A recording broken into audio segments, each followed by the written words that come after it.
Hello, lovelies. Cory here. Welcome back to Wilder Woman. Today, I have a video response to Benebell Wen's 7 philosophical questions video that she uploaded yesterday. I did this reading immediately. I recorded this video yesterday, and it ended up being 46 minutes long. So this is take 2. We're trying it again. If you guys did not catch Benebell's video, I'm going to link it in the description box below. Essentially, she put it out there, a challenge to the community to use a tarot deck, and I encourage you that if you have it, to use your copy of the Spirit Keeper's Tarot. For this challenge, I grabbed the very nearest deck to me because I was so excited to do this, and that was the Light Seer's Tarot by Donnelly. And that's just because I've been working with it a lot recently. I've only had it for about a week. I'm already so in love with this deck.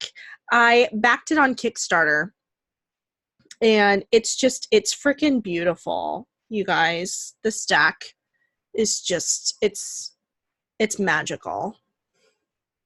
Just absolutely magical.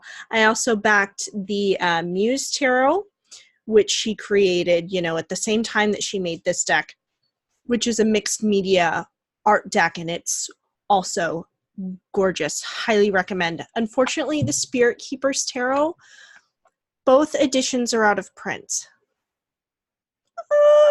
But this is such a stunning deck. This is the first edition.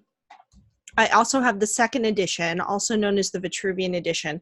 So what I did, just so that you have a frame of comparison, if you do happen to have the Spirit Keeper's Tarot, I pulled the same cards from this deck so that I could show you the same card from Light Seer's Tarot as well as Spirit Keeper's Tarot, just so that you have a frame of comparison as we go along through this video. So, 7 philosophical questions. You're answering these with tarot. Benebell was pretty open about how we could use the tarot to answer these questions. I did just a single card draw, and I used a signifier the way that Benebell did in her video. So what that means is I chose the Fool as well, shuffled the deck, focusing on the question and setting the intention that the deck would pull from my higher self, my subconscious, to present me with the card that would best relate to how I would answer this question, how my higher self would answer this question. Kind of removing all the bells and whistles. So, without further ado, we'll just jump in, okay? Some of the answers surprised me. Some of them didn't. At the end of this video, you may end up changing your mind about what kind of person I am completely, which I totally understand. And if you end up unsubscribing, I get it. These are very intense philosophical questions, and I'm still mulling it over. It's been a little more than 24 hours since I did this reading, and I'm still processing it. So I really, really encourage you guys to check out Benebell's video and try this exercise out. So question 1, and you may have heard a variation of this question before, is the infamous trolley dilemma or train dilemma. You have a runaway train, okay, going down a track. There's 5 people stuck in the middle of the track. They cannot move on their own, right? The train's going to hit them. What do you do, okay? You can let nature take its course. The train hits those 5 people, they die. Or you have a lever next to you. You pull that lever, it diverts the train onto another track, but there's an individual standing on that track, and by taking that action, you're going to kill that one person, but save the 5. What do you do? My Virgo head tells me, you kill the one to save the 5. This is about the collective, right? Y'all, that's not the answer that I got. So I shuffled, really thinking hard about this question. I got the 6 of Swords. In the Spirit Keeper's Tarot, this is the archetype of the Ferryman. Okay.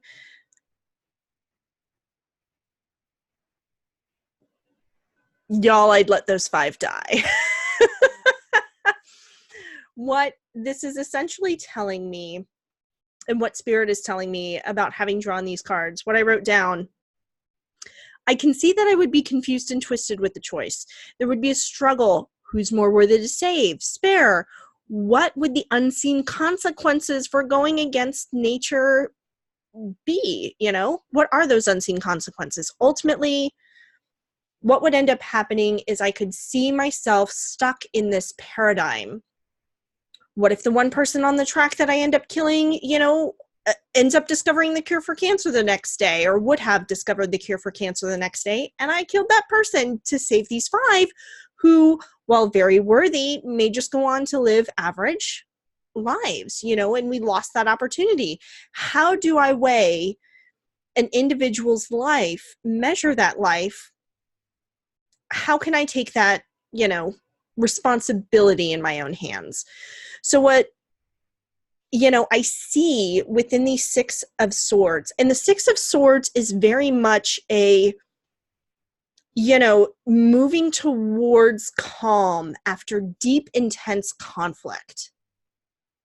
And so I can see myself in that struggle of, oh, what do I do? What do I do? What do I do? Within actually answering that question and how to proceed. And ultimately, what we see here is someone moving away from the conflict, not being able to come to a solid conclusion about taking the action versus not taking the action. The ultimate decision is not taking the action, which is a choice in and of itself. You know, you choose to do nothing, you're still making a choice, right? And, you know, the decision to allow nature to proceed as it is kind of, I don't know how I feel about this. Because this isn't what I would think, this isn't the choice that I think that a logical, you know, individual who would weigh consequences would make. So, you know, sitting here and realizing that I'm the type of person to say, not, you know, at the end of the day, I can't take an action that will end up leading to the death of another person, while at the same time me not doing anything is an action, right? Still leading to the death of those 5 others. It's just a rough dilemma. And seeing that there would be all of this inner turmoil and ultimately just a decision to turn and let nature play out how it's going to play out, it's kind of scary for me. That ultimately in that decision, that's what I would choose, or in that situation, that's the decision I would make. It doesn't shock me. You know, I think I know enough of myself that when I flipped this over, at first I was like, oh, I can't be that person. And then I was like, no, I am that person. You know, I think I know myself well enough now that this isn't actually surprising at all.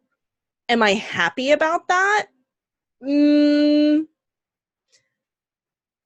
This is where I'm on the fence, and I really kind of want to explore that question a little bit further with tarot. So thank you, Benebell, for throwing that in there. And not so happy that that was the icebreaker card. I probably sat here staring at this card for 10 minutes going, shit, before I even started writing anything down. So there you have that. Interestingly enough, I do want to talk for a second about the Ferryman archetype.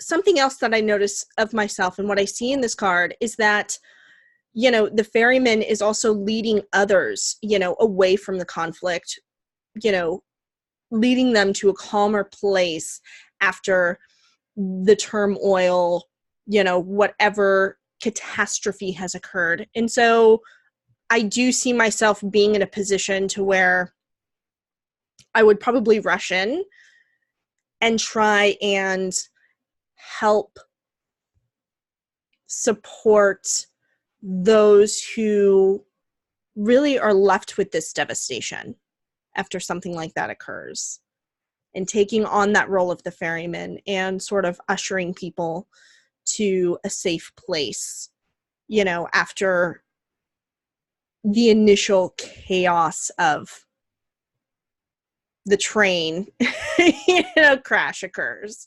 So I thought that that was interesting, seeing myself through that archetype when I did pull these cards. The second question was, what difficult truth about the human condition am I ignoring? And this is where, in the first time I recorded this video, I went off on a really long tangent, so I'm going to try and cut that down quite a bit. Y'all don't need this big, long lecture on how I feel about the human condition. And interestingly enough, I got the Eight of Cups, the defector in the Spirit Keeper's Tarot. What really struck me about the imagery in the Light Seer's Tarot, if you can see this here, we have this figure who's walking away on a beach, and she's walking away from a bowl that's on fire. It wasn't lost on me the parallel that we're experiencing now with the Amazon rainforest being on fire. And that's the huge long tangent I went on. So, you know, I'm not going to dive too far into that. What I'm going to do is just kind of read to you guys what I wrote. And that in this card, the figure depicted walking away from a burning bowl, you know, I do see that parallel in what's happening now. So what I saw was this shadow aspect, you know, of the Eight of Cups, because the spiritual aspect, or the positive aspect when you flip over this card, is walking away from the material in pursuit of more, you know, spiritual enlightenment in a way. You know, you've got somebody who built something up but realizes that it's not enough, you know, or it's not fulfilling, it's not what they needed, what they wanted, and they do the healthy choice, which is to walk away. And the shadow aspect of that, the truth of the human condition that I tend to ignore, is avoidance, right? We see this problem, and rather than stay to clean up the mess, we sometimes walk away, and we do this a little bit too often. One of the benefits of the spiritual community that's come out in the most recent years is this, you know, push for folks to have a clearer sense of their boundaries, to be more involved in a self-care practice, to take care of themselves, to take care of our own needs before draining ourselves to take care of others. Yeah. I think, though, the pendulum might have swung a little bit too far the other way, because now, you know, we have this tendency to give up on things a little bit too quickly. We have a relationship that's not quite 100% what we need or what we're looking for. Maybe it's 90% of the way there. And instead of really connecting with our partner and trying to, you know, get it that much further, we go, oh, sorry, I'm done. You know, this is an act of self-care that I walk away. Is it, though? Is it really? Or have we now gotten to the point where we're just avoiding doing anything that doesn't come easily? You know, we've spent years, decades pushing towards the hustle. And now I feel like we're shifting way too far the other way, where if it's not, you know, immediately clicking for you, then it's not in alignment, and we should just dump it and run. But is that really helping ourselves? You know, I think it's human nature to sometimes look around and say, well, you know, do I really need to step up here, or is somebody else who's more skilled, more knowledgeable, you know, with more expertise gonna come in and, you know, save the day? We don't live in the Marvel universe. We don't live surrounded by superheroes that are going to swoop in and save the day. We have to be our own superheroes now. And this tendency we have to want everybody else to fix our problems, our biggest problems, and stick our head in the sand and just go, la, la, la, la, la, it's going to go away, right? We've been doing that for 2 decades now. It's not going away. Now we really, you know, as Macron said yesterday, our house is on fire. We have to do something about that. And we have to do something about that quickly. In our pursuit of fresh starts, we tend to abandon a lot of things. And it's time for us to just roll up our sleeves, suck it up, you know, put on the big girl panties and get shit done now. And clean up our own messes. And stop with the avoidance, you know, the defector, as it were. Question 3. What does it mean to live a good life? And I got a very interesting card, y'all. And you're probably going to be like, how does this relate to living a good life? Well, I'm going to explain it. Or at least my version of me living a good life. I got the 2 of Swords for this one. Right? When I first flipped that over, I was like, the hell? But, you know, the imagery here is really powerful. You know, we have the blind seer with the Spirit Keeper's Tarot, and we've got this really great image of a figure being pulled by 2 crows that are very reminiscent of Odin's ravens, Hunin and Munin, thought and memory, pulling her in 2 different directions. And so, you know, when it comes to this imagery, I wrote down a quote from the Light Seer's Tarot book, actually. When blinded by the unknown, I trust myself to find the light. And so for me, what I felt that my subconscious was telling me through, you know, reading with this card is that for me personally, living a good life, and I wrote this down, is less complicated than I make it out to be. All I can do is to make decisions for myself with the information I have, being able to make my own choices and knowing what's best for me and not, you know, being hindered or derailed by the opinions of other people, right? That's what my vision of living a good life is. You know, we've got this figure here who is at a crossroads, and we've got, you know, the little, I guess it is kind of the Illuminati eye here, and we've got the 2 pillars, you know, reminiscent of the High Priestess card in the Major Arcana. She's blindfolded, you know, the intuitive hits, our intuition is coming up empty at this point. It's, what do I do? The universe is saying, well, what do you want to do? Do you want to go down path A or do you want to go down path B?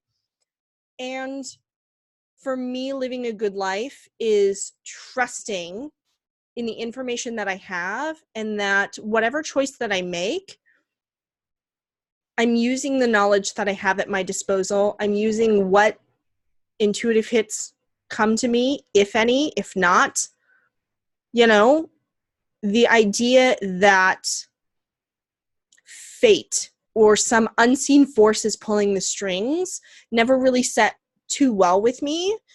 I always believed that no matter what, at the end of the day, we are the painters and builders of our own lives.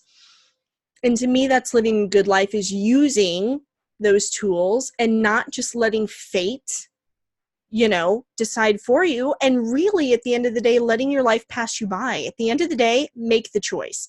Yeah, I might be stuck, but it's not going to be a very good life if I just decide not to make the decision. Which kind of harkens back to the response I got for question 1. And that, you know, I maybe need to reevaluate how I would react in some, you know, areas.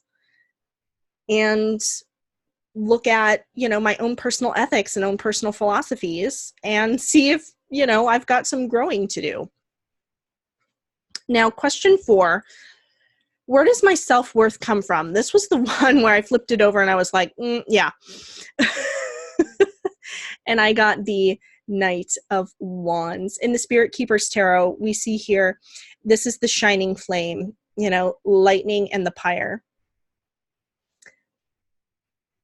The Knight of Wands is very creative, kinetic energy. It's get shit done energy, and it usually relates to career. And that's why this, when I flipped it over, I was like, yeah. Because for me, my self-worth is very connected and tied to my career, you know, the 9-to-5 job that I hold, my business as well. My accomplishments in those arenas fuel my self-worth. And when I don't reach those accomplishments or goals that I've set for myself, it's a devastating blow for me. I think I take it a little bit harder than most people would. And this is another one of those where I got the answer that I expected and I don't know how I feel about it. You know, I feel like maybe there's a little bit more soul searching to do in that. I did want to, I also wrote down the quote that Chrisanne put in her Lightseers tarot book for the Knight of Wands as well. In the pursuit of the imagined, I manifest infectious inspiration. And so now that I see this, I think I do want to continue that Knight of Wands energy, but I just want to be very cognizant of it moving forward. And, you know, try and remember that if I don't meet a goal that I set for myself, this is not the end of the world. And that there are a lot of other great and fantastic things in my life and a lot of great skills and contributions that I can make outside of just a project that I can accomplish, you know, in my 9-to-5 or, you know, whatever content that I had planned, you know, creating it and spitting it out for my spiritual business. Not that those don't have very profound impacts, but I am more than the sum of my creations. And I think that's going to end up being a really big lesson for me exiting 2019. So I found this reading to be especially interesting for me. Question number 5. What had existed before a universe was created? Wow. I also got, you know, an answer that I somewhat expected, because this is kind of the way that I've always believed it to be. 9 of Wands. And I draw more here from the imagery and not just the traditional meaning of, you know, the 9 of Wands. What strikes me about the imagery that Chrisanne uses here, we have this figure, she's got this wand, or this, really it's a staff, with this bright, intense spark, and she's standing in front of a very empty, wide open field with this wide open sky behind her. And for me, that kind of contained all of the message that I need, right? There was something before us, but it was this very, I kind of subscribe to the Big Bang theory, if that helps any within this context. You know, the idea that we have this very intense, condensed ball of energy that at some point then erupted to fill a vast, empty expanse of space. And that we all come from that spark, right? And so that's, you know, kind of how I've always felt about it, is having, you know, just that there was something before, but maybe there was, you know, it was the only thing in a whole lot of empty. What also strikes me about the 9 of Wands in general is just there's a sense of intense waiting. There's this vigilance here. So what I get from that is that it was like this for much, much, much longer than the age of the current, universe. That this went on for eons, eons and eons and eons, and that there was this intense anticipation at the end for what was to come, which is the universe that we have now. So I kind of feel like maybe the underlining message here is don't waste it.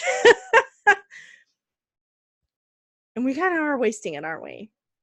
Nope, won't go on any tangents. We have two more cards to get through. Question number 6. Are you ethically obligated to improve yourself? Not at all surprised by this reading either. Y'all, unsurprisingly, I got Justice. Okay. Key 11, Justice card. And I also wrote down the quote from the Light Seers tarot here, which is, I walk in alignment with my higher self. So short answer, yes. We are ethically obligated to improve ourselves, or at least I feel ethically obligated to improve myself. We have this figure of justice, of, equality and civil rights. And what else did I write down here? Oh, another quote from the book. This was perfect. If there is something you need to rectify it, right? This is about integrity as well, setting things right when harm has been caused.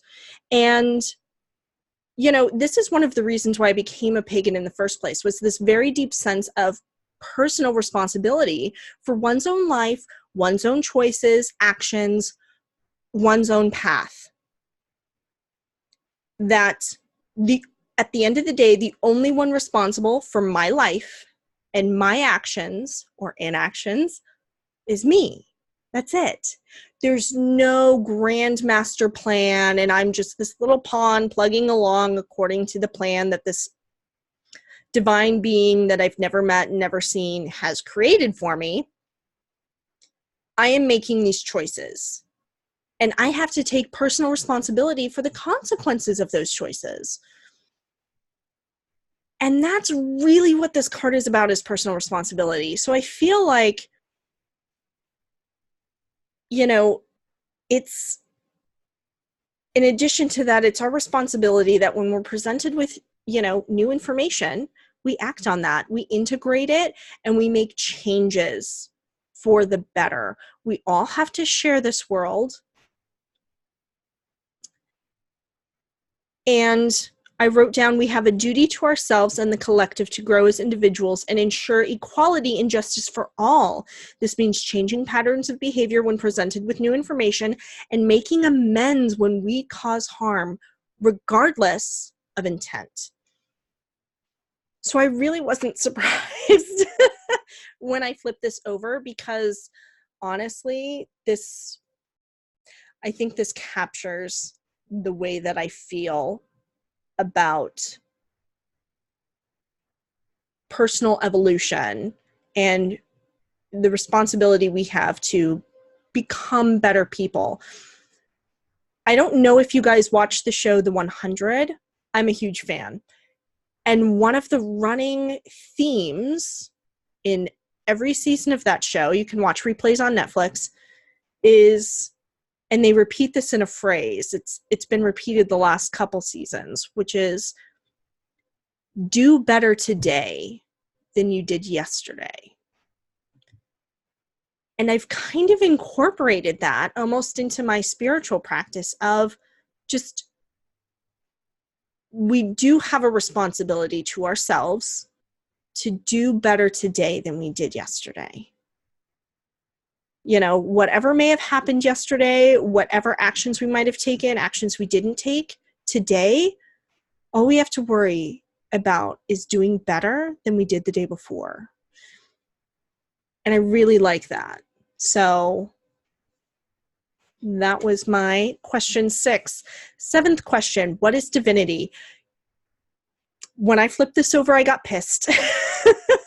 I still don't know how I feel about it 24 hours later, but I think I have a deeper understanding of what my subconscious was trying to tell me, and I'll tell you why. What is divinity? And if you guys have been watching my channel for any length of time, you know how invested I am in, goddess energy and centering around the divine feminine and really lending to her voice.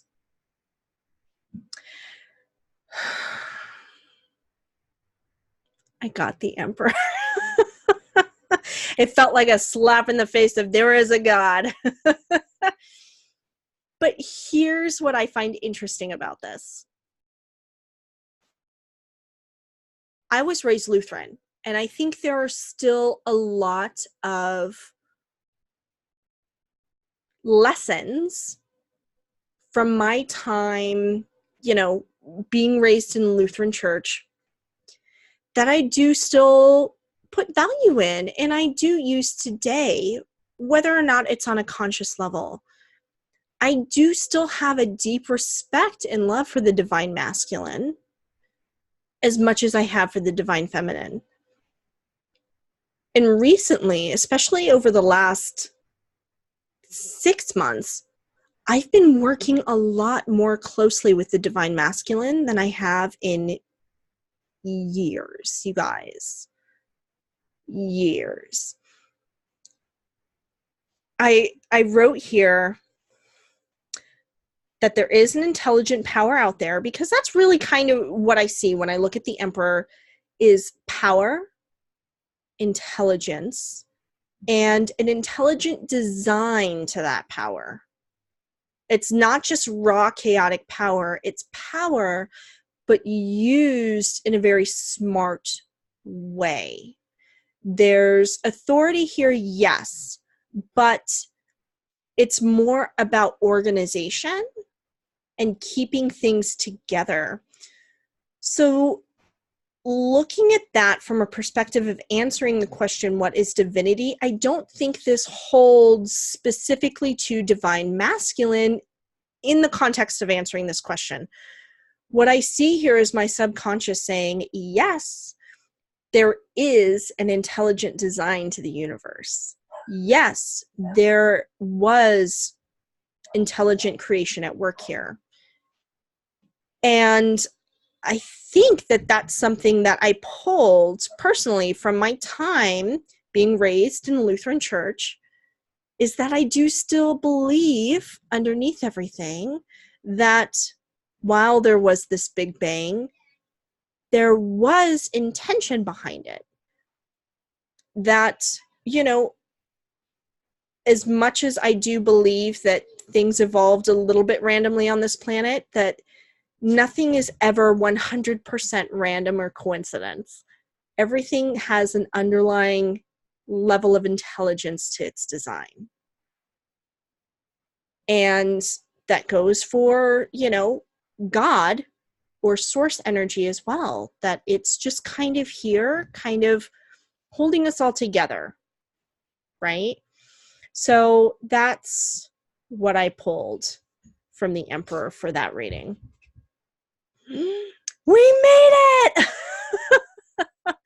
I hope this turns out not to be 46 minutes long. If you made it with me all the way through to the end of this video, thank you. I appreciate you. And I hope that you guys will try out this exercise, and that if you feel so inclined, maybe you'll post, a video on the responses that you got, or if you feel more comfortable doing a blog post, commenting on Benebell's video, you can just pop it into the comments below. If you don't necessarily feel like recording a video or making a big long post about it, understand.